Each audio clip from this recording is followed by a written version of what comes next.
क्या बिहार में संविधान सिर्फ औपचारिकता बनकर रह गया है या फिर इसे तकनीकी रूप से घुमाया जा रहा है?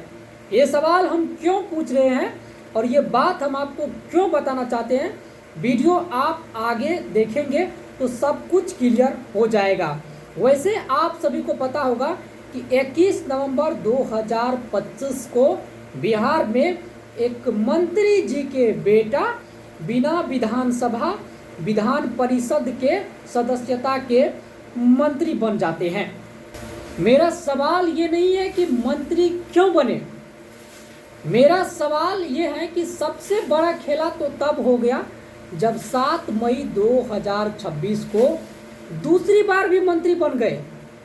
भाई साहब, संविधान का अनुच्छेद 164(4)(7) कहता है कि कोई भी व्यक्ति अधिकतम 6 महीने तक ही बिना विधान परिषद और विधानसभा के सदस्यता के मंत्री बने रह सकता है, क्योंकि संविधान में यह एक अस्थायी व्यवस्था है। अगर आपको इससे आगे तक मंत्री बने रहना है तो आपको विधानसभा या विधान परिषद की सदस्यता लेना अनिवार्य है। लेकिन यहाँ तो 6 महीना पूरा होते होते उस व्यक्ति को दूसरी बार भी मंत्री बना दिया गया, तो यह एक गहरा संवैधानिक प्रश्न खड़ा करता है, क्योंकि 2001 में सुप्रीम कोर्ट ने साफ संदेश दिया है कि 164(4) का प्रयोग कर कोई भी व्यक्ति बार बार मंत्री नहीं बन सकते हैं। ये संविधान के भावना को गहरा चोट है। तो भाई साहब, बिहार में हो क्या रहा है? क्या यहाँ तकनीकी लोपोल का इस्तेमाल कर भारतीय संविधान को गहरा चोट नहीं दिया जा रहा है? हम बात कर रहे हैं उपेंद्र कुशवाहा के बेटे दीपक प्रकाश का।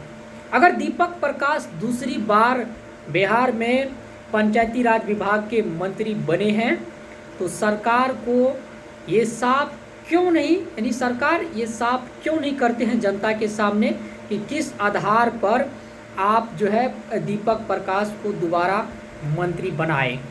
क्योंकि 164(4) में बार बार मंत्री बनाना ये सुप्रीम कोर्ट के नियमों का उल्लंघन है।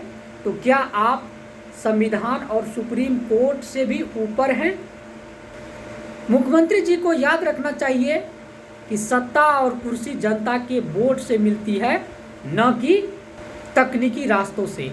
आप तकनीकी रास्ते का प्रयोग कर जो नियम में प्रावधान है उतना तक ही सीमित रह सकते हैं, न कि आप बार बार किसी को सत्ता और तकनीकी लोपोल का प्रयोग कर करके मंत्री बना सकते हैं, क्योंकि आपके कुर्सी और आपके पावर से कहीं गुना ज़्यादा संविधान सर्वोपरि है। इसीलिए अगर आप फिर से मंत्री बनाए हैं दीपक प्रकाश को, तो आपको जनता के सामने आकर के यह स्पष्ट करना चाहिए कि दीपक प्रकाश को आप दोबारा मंत्री क्यों बनाए, दीपक प्रकाश को दोबारा मंत्री बनाने का आधार क्या है, ये जनता के सामने स्पष्ट करना चाहिए। क्योंकि 6 महीने तक, लगभग 168-65 दिन तक दीपक प्रकाश पंचायती राज विभाग में मंत्री रहे, तो आप सदस्यता क्यों नहीं दिए उसको विधान परिषद में? ये सवाल आपको स्पष्ट करना चाहिए। पूछता है पूरा भारत के लोग ये जानना चाहते हैं, पूरे बिहार के लोग ये जानना चाहते हैं कि आप कौन सा तकनीकी का इस्तेमाल करके फिर से दोबारा दीपक प्रकाश को मंत्री बना दिए हैं। अगर आप इस वीडियो से सहमत है, अगर आप सरकार से ये सवाल पूछना चाहते हैं, तो आप इस वीडियो को ज़्यादा से ज़्यादा शेयर करके सरकार तक ये वीडियो पहुँचाइए, ताकि सरकार इस बात का जवाब दे कि किस आधार पर जो है दीपक प्रकाश को दोबारा पंचायती राज विभाग में मंत्री बना दिए गए हैं। धन्यवाद।